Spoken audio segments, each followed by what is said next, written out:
Chapitre 53, Parabole des talents. La tribune romaine, titre « 2 serviteurs utiles contre 1 inutile ».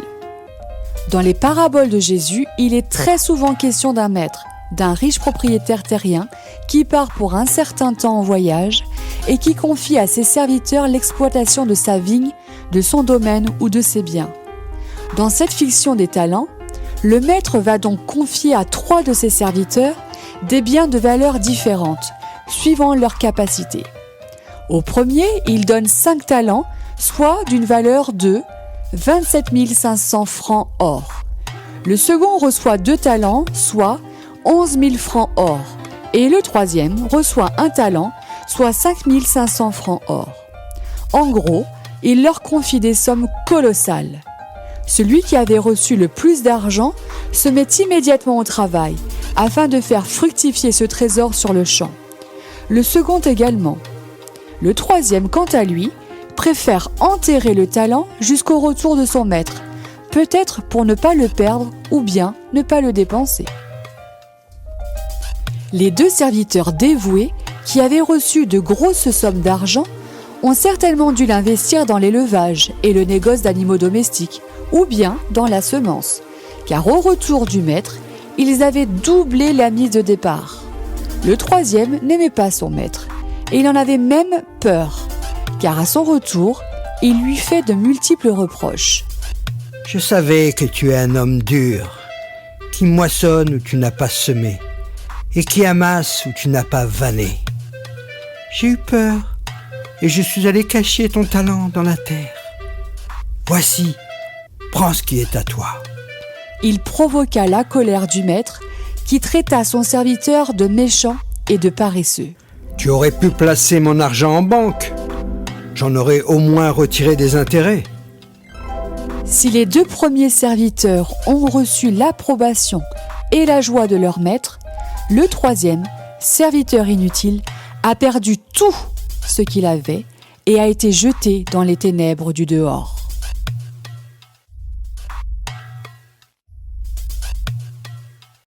Chapitre 53, la parabole des talents. L'observatoire de Jérusalem, titre « On donne à celui qui a, mais à celui qui n'a pas, on note même ce qu'il a. » Cet homme qui part en voyage devait être immensément riche pour confier autant d'argent à seulement 3 de ses serviteurs, une somme totale équivalente à 44 000 francs or, représentant des années de travail, leur est donnée. C'était une grande fierté pour des serviteurs d'être honorés de la sorte. C'est pour cela que 2 d'entre eux s'empressent d'utiliser leur capacité intellectuelle pour mettre à profit cet argent, comme tombé du ciel. Le maître ne les a contraints en aucune manière. Il leur a laissé le libre choix de faire fructifier ou non cet argent. Certainement, c'était une charge supplémentaire de s'occuper à découvrir un rendement fort, en plus du travail quotidien propre à l'entretien du domaine. Le troisième serviteur a trouvé une solution de facilité, en creusant un trou dans la terre, afin d'y cacher le talent confié. Le problème est réglé, jusqu'au retour du maître. Il n'aura plus qu'à déterrer le talent et le rendre à ce maître pour lequel il n'a aucun sentiment.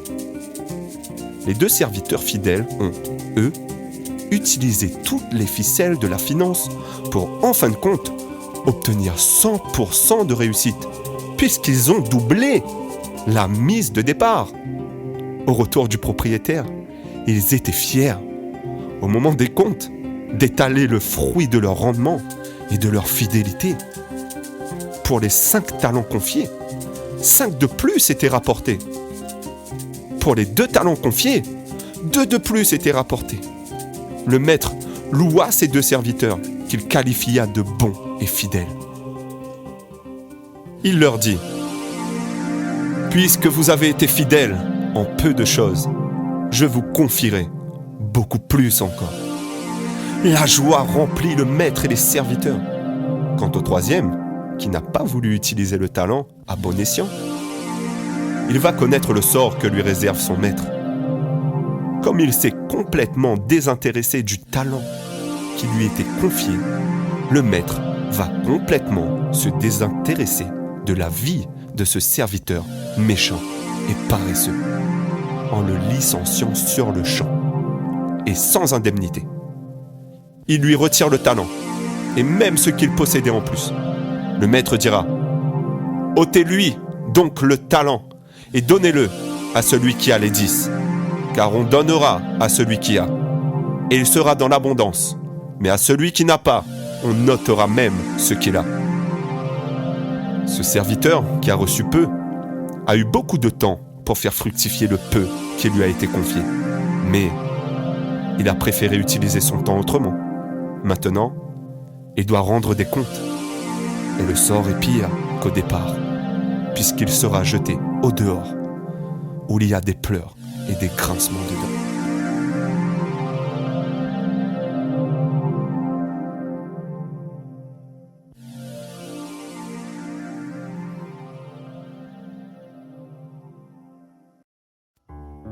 Chapitre 53. Parabole des talents. L'étoile du matin titre. Le don de Dieu, les talents des hommes, les faire fructifier. Dieu a confié des talents de grande valeur à plusieurs hommes. C'est en les utilisant qu'on peut se rendre compte de l'immensité du contenu de ces dons. Le maître pourvoit suivant les qualités intrinsèques de chacun. Certains en reçoivent 2, 5 et même plus, suivant leur capacité. D'autres, un seul, suivant leur capacité. Dieu distribue les talents gratuitement. Ils ont beaucoup de valeur spirituelle, intellectuelle et même pécuniaire. Toute personne en est pourvue. La part de Dieu est accomplie. Reste maintenant la part de l'homme, l'utilisation de ses talents. Plus le serviteur s'en servira, plus ils rapporteront. Ils dévoileront leurs secrets au fur et à mesure de leur utilisation. La fidélité pour Dieu, c'est que celui qui en est pourvu et qui lui est soumis accepte de faire fructifier les dons qu'il a reçus jusqu'à en doubler le nombre. Par contre, celui qui n'a reçu qu'un seul talent, il en a tout de même reçu un. Il était à sa portée, il aurait pu s'en servir, mais sa rébellion envers son maître, envers Dieu, l'a amené à l'enfouir sous terre. Il aurait pu le mettre à profit, comme les autres serviteurs, afin d'enrichir ceux qui pouvaient en bénéficier et ainsi s'enrichir lui-même. Au lieu de cela, il a préféré cacher son don au fond de lui-même, ne pas l'exprimer, ne pas y toucher, jusqu'au retour de son maître, jusqu'au retour du Seigneur. Le don de Dieu, ce sont les talents qu'il donne gratuitement. Les talents des hommes sont de les faire fructifier. Cet homme a abandonné sa foi en Dieu et en lui-même. Il s'est posé la question : pourquoi travaillerais-je pour celui qui moissonne là où il n'a pas semé, qui récolte les fruits de ce qu'il n'a pas planté ? Ce serviteur rebelle ne s'est même pas rendu compte que si le Seigneur lui a confié ce talent, c'est parce qu'il était un réceptacle utile pour ce talent. Si Dieu moissonne et récolte les fruits, c'est parce qu'il a planté la graine, le talent, le don nécessaire à ses serviteurs, pour ensuite faire les comptes et voir les résultats de la fidélité. Il veut savoir de quelle manière chaque être va chercher au fond de soi les ressources inépuisables de Dieu pour développer les capacités enfouies, mais réelles devant des situations ponctuelles. Celui qui a utilisé ses talents entre dans la joie du Seigneur. Celui qui les a délaissés perdra tout, même ce qu'il avait auparavant.